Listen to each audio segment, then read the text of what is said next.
This is my first time posting in this board. I don't like to tell people about my life and the things I've experienced because I have anxiety, especially related to interacting with other people. I've only told this to a few people outside my family, and I only recently started talking about it. I wish I'd told someone sooner, as I discovered a coworker encountered these men as well. I work downtown, standard 8 to 5 hours. Once in a while I work overtime, but not very often, and not on the day this happened. It was just a couple of minutes after 5 p.m. when I left work. It's just a few blocks from my office building to the train station, and there are a few bars and back alleys along the walk. The worst I've ever dealt with along there are homeless folks who get a little aggressive in asking for cash. They don't usually bother me much. The train ride from the station downtown to the station where I park my car is about 40 minutes. If I'm lucky, I manage to get a seat and don't have to stand for the whole ride. On that day, I was lucky, more or less. I got a seat right next to a window, which left the seat next to me open. At the next stop, 3 men got on. One of them sat next to me, and the other sat on the seats across from me so that they were facing me. I was listening to music on my iPod, so I couldn't really hear them. I did notice, however, that the guy sitting next to me was trying to move closer to me on the seat. He would move close enough so that his leg was touching mine, so I'd scoot away and he'd move closer again. Eventually, I was pressed right against the window and had no doubt that he had more than a few inches of free space on his other side. I was wearing sunglasses and could surreptitiously glance at them. I noticed that they would occasionally say something and then all look at me. It was incredibly creepy and made me uncomfortable. I was nervous about getting off at my stop, but mine is the second to last on the train line. So when the train pulled into my station, I got off. The guy sitting next to me tried to grab my arm, but I was moving quickly and was able to get out. I was hoping they wouldn't get off the train there. It was a busy station and they couldn't know where I was parked. But they did. I guess it was their luck that they'd targeted me. I park in the furthest lot from the station because the parking there is free. It's about a 7-minute walk, which isn't usually too bad, but my lot tends to be pretty quiet, and I was really worried about these guys following me. As a bit of a background, I was kind of fat. I work an office job and I was sitting all day and not working out. Add to that my strong sweet tooth and you've got a recipe for bad body. I was about 30 pounds overweight and probably couldn't run more than 30 seconds. Sad considering I ran track and played hockey in high school. I still play hockey but on a women's daytime league, and it's really not competitive. I'm the youngest on my team by about 20 years, but my mom is on the team too and it's something fun to do together. I was crossing the bridge over the road from the station to the parking lots when I noticed the 3 guys less than 10 feet behind me. I wasn't carrying a knife even though I do own a legal-sized one, nor any pepper spray because it's illegal in my Canadian city. I know a little bit about personal protection though, required class for girls at the private high school I attended in my youth, so I put my car key and my house key between my fingers so that if I needed to hit someone with it, it would hurt them at least a little.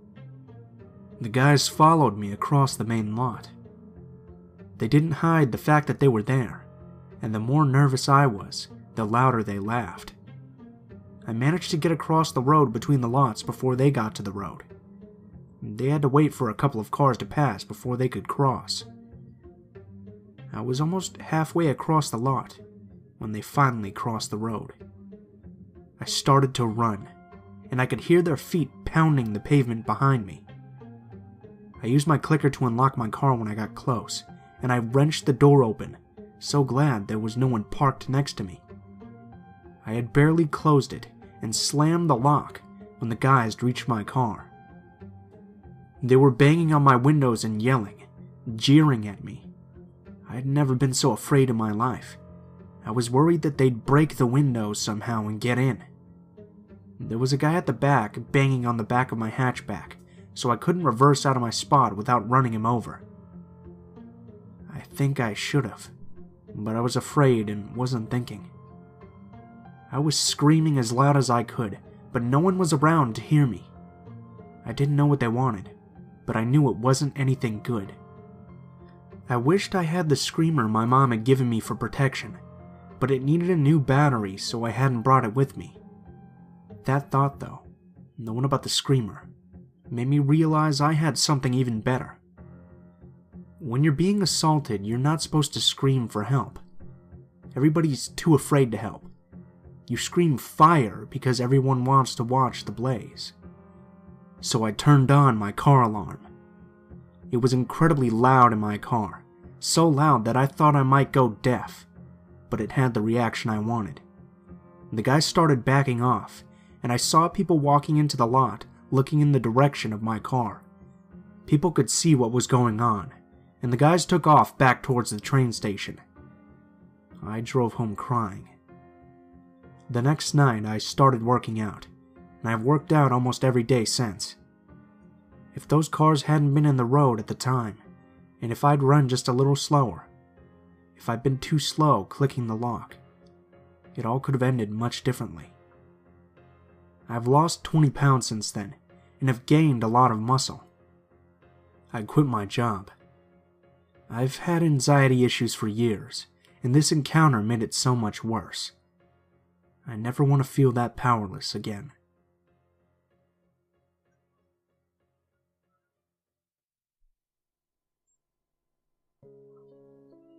This happened about 5 or 6 years ago. I was 15 at the time, and male, just to note. Now, I've heard from my mom about pedophiles and the like a lot when I was young. Never get into somebody's car, no matter what they offer you, and so on. You know the drill. Never got snatched, and the older I got, the safer I started to feel. After all, who would want to rape a pimply teenage boy? At that time, I was sure that the danger of getting snatched and raped was over. I was an asshole as a teen, compensating for a youth of the glasses plus braces combo, I suppose. Anyways, it was one of those days that I decided to skip the first few hours of school to sleep in. So I took the train 3 hours later, at a time where all the kids are in school already, and the train was almost completely empty. I enter on my stop, and start listening to music to relax. While daydreaming around, I notice the elbow of a person wearing a jacket a few seats in front of me. After another station, the person stood up from their seat, looked around, and came to me to sit with me. It was an elderly man, not old but oldish, 55 to 58 years old, I would guess. He had balding white hair, but even though I was an asshole, I valued manners since I came from a pretty good family, so I took my earbuds out and greeted the man. He greeted me back, but looked at me strangely.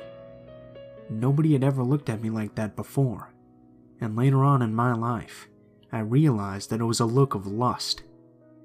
It sounds weird, but it's something real. You notice it in someone's eyes. As I attempt to continue listening to music, he starts up a conversation, despite my signal that I want to be left alone. He tells me that he's returning from a long night of gambling in the big city near my station, and he won big money. I congratulated him and actually got more interested in the conversation, since I'd never talked to a gambler before. We engage in casual small talk, and at some point, he tells me that his new dishwasher was standing in front of his door, and that he couldn't lift it by himself. He asked if I could get off one station earlier to help him, being an old man and all. I tell him that I have school and apologize, but he offers me $50. I tell him no, and he ups the offer to $150 and says he really needs the help. I would just have to get in his apartment, remove the old one, and help him get the new one up. At this point, I'm getting really suspicious. I lived in southern Germany back then. People are very friendly around these parts, and you could very easily ask your neighbors to help you, and they'd most gladly take the time out of their day. I asked him if he had relatives, but he said no, and whatever angle I tried, it ended up with me going back to his home. The situation was getting super intense. I just wanted to go, but I really felt like he would try and stop me if I just stood up. And who was going to help me in an empty train 10 minutes away from the next stop? He noticed that I was nervous and offered me even more money. 200 euros to help him. No money in the world could get me into this guy's home though. He seemed too murder-rapey.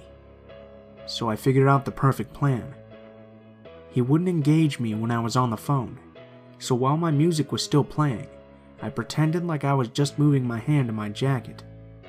After a few minutes of super awkward talk, him telling me I looked strong and well-groomed and things like that, a new song was about to start, and I unplugged my headphones. The new song started up on the speakers, and I pretended that I was taking a call. I excused myself and stood up, turned off the music, and walked out of the wagon to the exit part, pretending to have a conversation with my father. I saw people waiting for the train as we were closing in on the next station. 3 more to my school station, and 2 more to the murder-rape station, and I decided it was time to take my leave. The creepy guy was waving at me from time to time, but I ignored him. The train enters the station, and the creepy guy stands up, coming towards me. At this point, I literally jump out of the train and make a run for it. I looked back as I turned the corner, and saw him leaving the train as well. I've never run this fast before in my life. I ran until I couldn't breathe anymore, called my mother to come pick me up, and never talked about it again. Don't ask me why I didn't talk about it or report it. I guess I thought it was silly reporting a possible rapist as a teenage male. I like to calm myself down by thinking about him as just being an old gambler in the need of help. But deep down, I know that wasn't the case.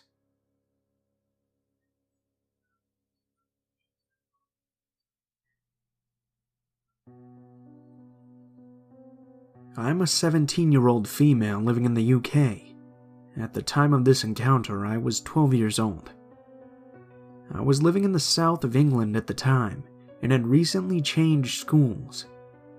It was quite far away, which meant I had to get up early to take 2 trains by myself to get there, as my parents were working and unable to drive me.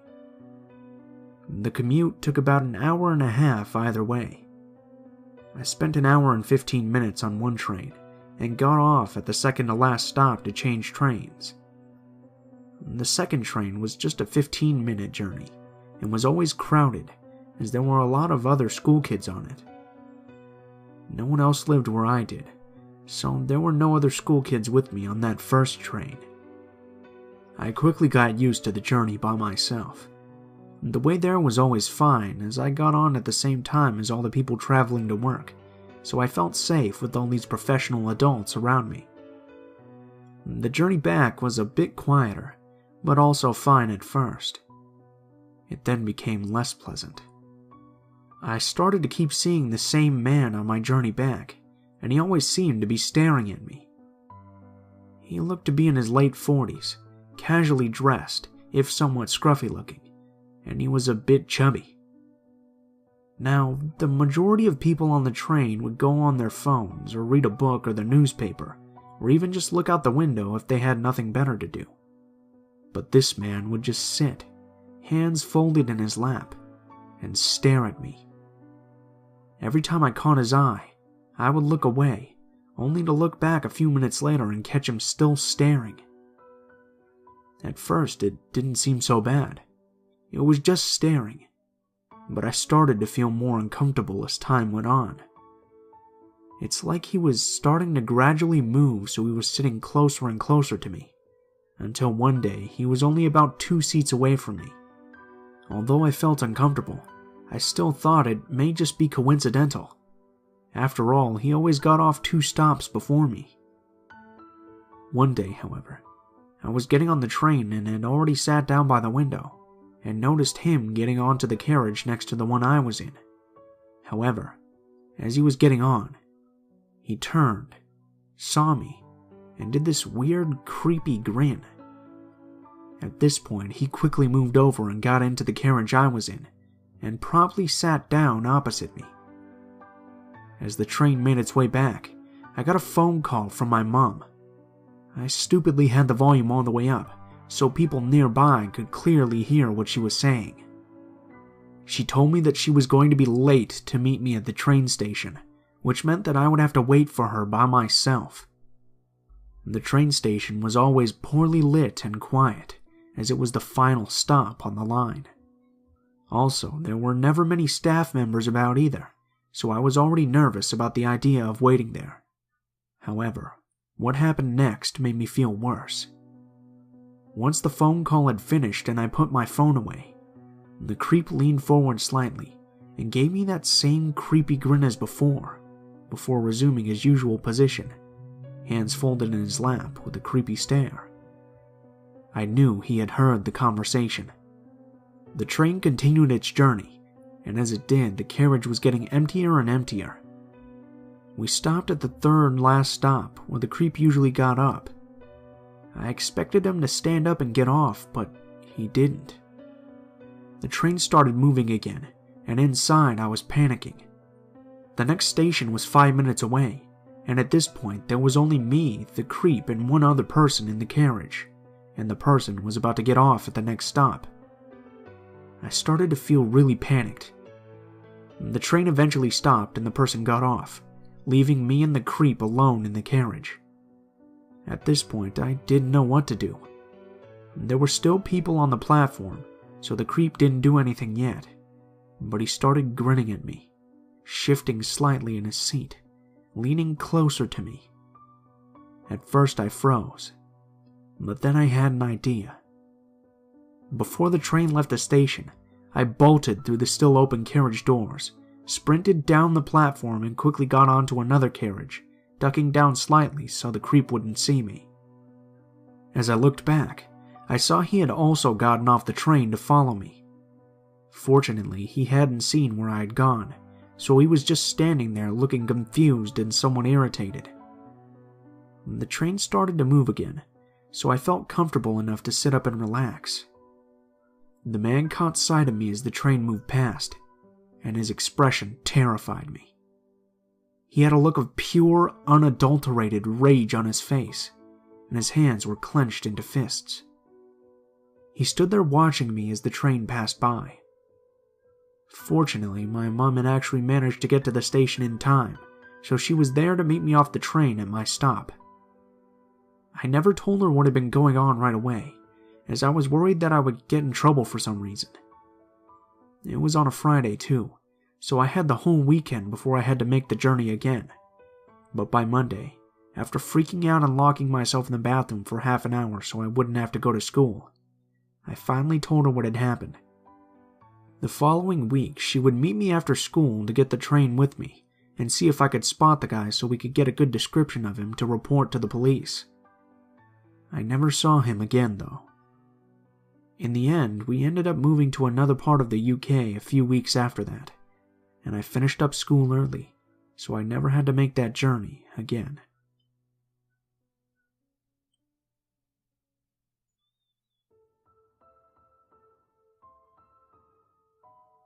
What is up, guys? Blue Spooky here, as always. I just wanted to thank you guys so much for watching, especially if you made it this far to the end here. If you guys enjoyed the video, please feel free to leave feedback in the comments below, or perhaps like, share, or subscribe if you feel so inclined. If you have a personal story you'd like to send in, or you'd just like to chat sometime, go ahead and take a look in the description below. There will be links to all of my social media accounts, including my Facebook, Twitter, and Gmail, so go ahead and send me a message on any of those, and I'll try to respond or include your story in a video as soon as possible. If you do decide to send in a story, please be sure to include in the tagline what the name of the story is, what its theme is if it has any, and how you'd like to be credited in the description of the video the story appears in. If any of you are curious about the music used in the videos, the music is always listed in the description below, in the order which it appears, by name, and I'll also have links to the artists in case you like their work and like to check more of their stuff out. So if you're ever curious about the music, look in the description below.